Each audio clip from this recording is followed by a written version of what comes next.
A dry wind hisses across the Raudan plain, carrying the taste of grit and impending death. It is the 30th of July in the year 101 before the Common Era. The heat is already rising, baking the earth until it cracks, and the air shimmers with a suffocating intensity. There are no speeches here, only the rhythmic, heavy breathing of 50,000 men standing shoulder to shoulder, their bronze helmets burning to the touch under the Italian sun. They are waiting for the earth to shake. Across the field, a terrifying roar begins to build. It is the sound of the Cimbri. This is a migration of people so vast, it has already swallowed 5 Roman consular armies whole. They are giants compared to the Italians, warriors who slide down the Alps on their shields and treat war as a sport. Among their numbers are staggering, perhaps over 100,000 fighting men, with a tide of wagons and families stretching to the horizon behind them. At the disaster of Arausio, just 4 years prior, this same enemy butchered 80,000 Roman soldiers in a single afternoon. By all logic, today should be the end of the Roman Republic. But the Cimbri are not fighting the incompetent aristocrats of the past. They are facing Gaius Marius, a man who has completely redesigned the Roman war machine from the sandals up. And as the barbarian host begins its charge, screaming for blood, they do not realize they have already walked into a trap. They are not just fighting legions of iron and discipline. They're fighting a general who has weaponized the very sky above their heads. Welcome back to World Chronicles. Today, we witness the final stand of the Cimbrian War and the rise of the first true warlord of Rome. But before the first pilum was thrown, the Roman commander had already won the battle in his mind, using a weapon that wasn't made of iron, but of blinding light and choking dust. To understand why 50,000 Romans stood sweating in that blinding dust, we must first look at the map of terror that had been drawn across Europe for nearly a decade. This was not a standard war of conquest. It was a migration of people so vast that the Romans called it the Furor Teutonicus. The Cimbri and Teutones were not merely an army of men. They were entire nations on the move. Warriors, women, children, and livestock, traveling in a column that could take days to pass a single point. They were not seeking plunder. They were seeking land. And they were willing to exterminate anything standing in their way to get it. 4 years earlier, at Arausio, in 105 BCE, Rome had tried to stop them. The result was arguably the greatest military catastrophe in the history of the Republic, eclipsing even the slaughter at Cannae.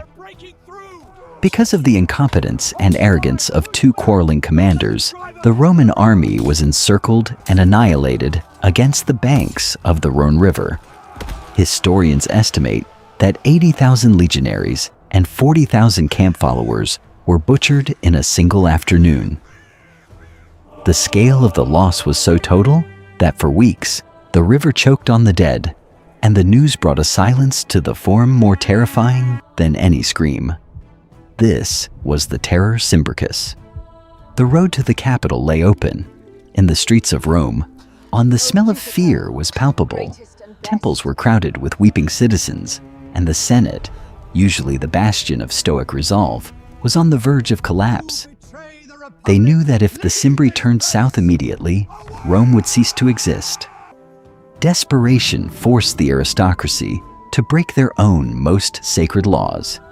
They turned to Gaius Marius, a new man from the countryside with no noble ancestors, and elected him consul, not once, but in an unprecedented illegal streak of consecutive terms. They gave Marius the command, but they didn't have an army left to give him. The manpower of the propertied classes had been bled white at Arausio. So, Marius did the unthinkable. He abolished the property requirement and recruited the mob. He went to the capite censi, the head count. the landless poor who had nothing to lose, and promised them that the state would pay for their weapons. He handed swords to men who had never held anything but a begging bowl, and in doing so, he saved the Republic by planting the seeds of its eventual destruction. Marius didn't just recruit the poor, he completely rebuilt the concept of the Roman soldier. He stripped the legions of their sprawling baggage trains, the endless lines of mules and carts that slowed armies to a crawl. Instead, he forced every man to carry his own equipment: cooking pot, tools, rations for 3 days, and 2 heavy pylums. They carried 60 to 80 pounds of gear on their backs, earning them the nickname Marius's Mules. But these were not beasts of burden. They were independent, mobile fighting units, bound together not by class, but by the silver eagle, the aquila, that Marius made the supreme standard of the legion. For the first time, a Roman soldier's loyalty was to his general and his standard, not the Senate. Commanding this new machine was Marius himself, rough, pragmatic, and adored by his troops. But he was not alone. Sharing the command, and hating every moment of it, was the aristocrat proconsul Quintus Lutatius Catulus. Catulus represented the old Rome, wealthy, cultured, and deeply resentful of this peasant Marius who had stolen the glory. Serving under Catulus was a young, brilliant, and equally arrogant patrician named Lucius Cornelius Sulla. The tension in the Roman camp was as thick as the summer heat. 2 armies, 2 consuls, and a bitter rivalry that threatened to undo everything. Opposing them was a force that defied Roman comprehension. Or the Cimbri were not a disciplined grid of cohorts. They were a thunderous, rolling city. Their king, Boiarix, led a host that included tens of thousands of warriors, but behind them lay a fortress of wagons stretching for miles, housing women, children, and livestock. The sound of their camp was a chaotic roar of distinct tribal dialects, the lowing of oxen, and the clatter of iron, a stark contrast to the silent, rhythmic marching of the Roman columns. The 2 massive forces finally converged in the north of Italy. Boiarix, supremely confident in his numbers and the terrifying reputation of his people, rode out to the Roman lines. In a display of tribal chivalry that baffled the Romans, he treated the coming slaughter like a duel between gentlemen. He asked Marius to appoint a day and a place for the battle, so that they might decide who would rule the land. Marius, cold and calculating, smiled. He replied that Romans did not ask enemies for advice on when to fight, but he would grant the request. Boiarix had just made his fatal mistake. The weapon Marius chose for this day was not the gladius, but the sun itself. The date was the 30th of July, the very height of the Italian summer. The battlefield he selected, the Rhodan Plain near Vercellae, appeared at first glance to be a suicidal choice for the Romans. It was flat, wide, and open, the exact kind of terrain that favored the terrifying Cimbrian heavy cavalry. But Marius had arrived first, and he had used that time to study the sky as closely as the ground. He deployed his army of over 50,000 men in a long line facing west, ensuring that when the battle began in the morning, the rising sun would be directly at their backs. This was not a minor detail. It was the cornerstone of his strategy. As the massive Cimbrian host formed up, they were forced to look east, staring directly into the blinding glare of the morning sun. Their polished helmets and shields reflected the light, dazzling their own eyes, while the Romans stood in the comfort of their own long shadows, seeing their targets with perfect clarity. But Marius had a second ally, the wind. He knew that as the morning heat rose, a stiff breeze would blow across the dry plain, kicking up vast clouds of dust. He positioned his lines so that this wind would blow directly into the faces of the enemy. The dust did more than just choke the Cimbri. It acted as a screen for the Roman maneuvers. The barbarian army, coughing and squinting through a haze of grit, could see the Roman center clearly enough, but the flanks were lost in a swirling brown fog. In the center, Marius placed the aristocrat Catulus with roughly 20,000 men, a dangerously thin line to hold against the main barbarian push. On the wings, hidden by the dust and the distance, Marius placed his own hardened veterans, 32,000 strong. It was a cynical, brilliant deployment. If the center broke, Catulus would take the blame. If the wings crushed the enemy, Marius would take the glory.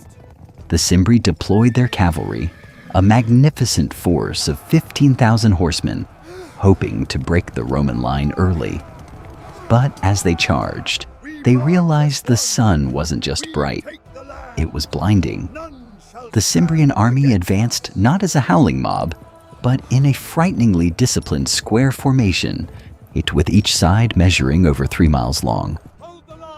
Their cavalry led the way, and according to Plutarch, the front ranks were linked together by long chains fastened to their belts, a testament to their vow to stand their ground or die where they stood.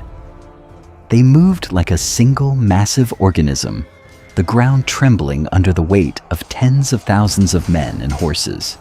But as they closed the distance, the Roman line did not waver. At 20 paces, a trumpet blast cut through the roar of the crowd. The air instantly turned black. The front ranks of the Cimbri looked up to see a cloud of heavy javelins, the pila, descending upon them.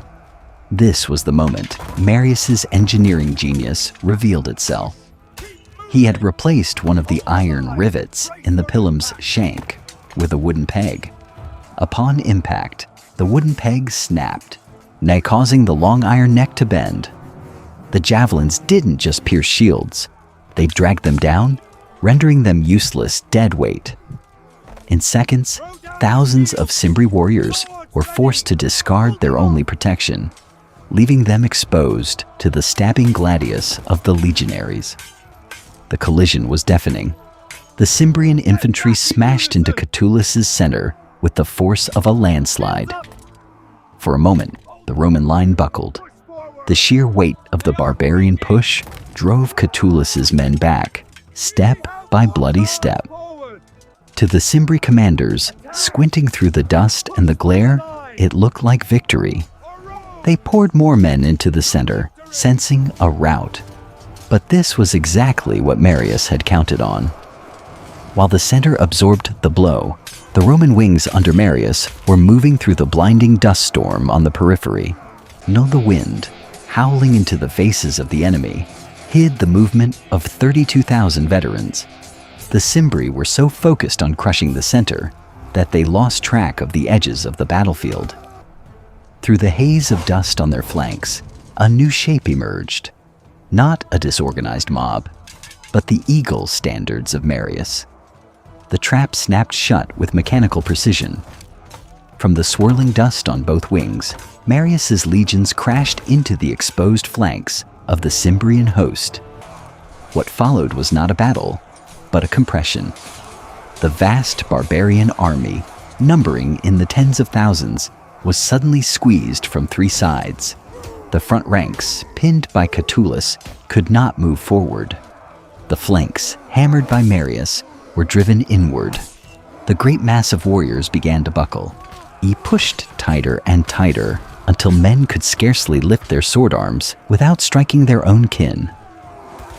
This was where the Italian summer became Rome's deadliest ally. The Cimbri, bred in the cold forests of the north, were suffocating in the humid July heat. Historians record that the barbarians were sweating so profusely they had to use their cloaks to wipe their eyes, gasping for air like drowning men. In contrast, the Romans, acclimated and rigorously trained, fought with the rhythmic efficiency of a machine. The legionary lines rotated seamlessly, exhausted men stepping back, fresh men stepping forward, maintaining a constant grinding pressure that the static Cimbrian formation could not match. The stench on the field became overpowering, a thick, coppery mix of blood, heated iron, and the desperate sweat of 50,000 trapped men. The Cimbrian square, once a symbol of their unity, had become a killing box. There was no room for heroism here, only the thrust of the gladius into the crushed mass of bodies. Panic began to replace rage.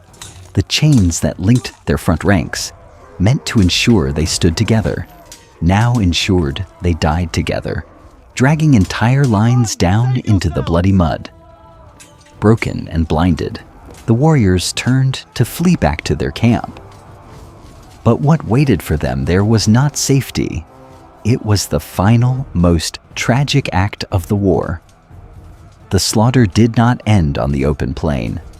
As the Roman legions, drunk on adrenaline and the certainty of victory, pushed forward, they did not find a surrender. They found a fortress of wagons, and atop them a wall of women dressed in black, screaming like furies. The Roman soldiers, who had just dismantled an army of giants, stopped in their tracks. These women were not pleading for mercy. They were armed with axes, lances, and bare hands, and their rage was not directed solely at the Romans, but at their own husbands and brothers who had fled the field. In a scene of horrific brutality that would haunt Roman writers for centuries, the women cut down the retreating warriors, screaming that if the men would not die for their people, they would die by the hands of their kin. But as the Roman ring tightened and the hope of victory evaporated, the rage turned into something far darker, a cold, final resolve. To a Cimbrian woman, Roman slavery, the life of a concubine or a servant, was a fate worse than death. And so the sun set on a massacre that turned into a mass suicide. Mothers strangled their own infants, or threw them beneath the wheels of the heavy wagons to save them from the legions. Then they turned their weapons on themselves, or hanged themselves from the wagon poles using their own hair or torn garments. When the sun finally rose the next morning, the Raudine Plain was silent. The terror Cimbricus had not just been defeated, it had been erased. Ancient sources claim that over 120,000 Cimbri lay dead, a carpet of bodies stretching for miles. Another 60,000 were taken in chains, destined to be sold in the slave markets of Rome. Their nation now nothing more than a memory and a warning. When the dust finally settled, the triumph belonged to Rome, but the glory was dangerously divided. Gaius Marius and Quintus Lutatius Catulus rode through the streets of the capital in a joint triumph, displaying the captured spoils and the few surviving Cimbrian nobles in chains. The people, drunk on relief and victory, hailed Marius as the third founder of Rome, placing him alongside the legendary Romulus and Camillus. To them, he was the savior who had shielded civilization from the barbarian flood. He was offered libations in every household, a god walking among men. But beneath the cheers, the poison was already spreading. Catulus and his lieutenant, Sulla, were furious. They claimed that the center had done the hardest fighting, while Marius's wings had wandered uselessly in the dust. They pointed to the spears found in the bodies of the dead Cimbri, many of which bore the marks of Catulus's legionaries. And this dispute over credit was not petty vanity. It was the first crack in the foundation of the Republic. The rivalry born on the Raudine Plain would grow into a hatred that would eventually consume Rome in a bloody civil war. Yet, the true legacy of Vercellae was not the victory, but the army that won it. By recruiting the landless poor, Marius had created a force that was loyal to the general who paid them, not the state that ignored them. These soldiers looked to Marius for their retirement, for their land, and for their future. The Senate had been replaced by the Legion. The sword that saved the Republic was now sharper than the laws that governed it. Marius saved Rome from the barbarians, but he created a weapon that Rome could not control. The mules of Marius would become the wolves of Sulla and Caesar. Who was the greater threat? The Cimbri who wanted to burn the city, or the ambitious general who realized he could own it? Please subscribe to our channel to relive heroic chapters of history with us.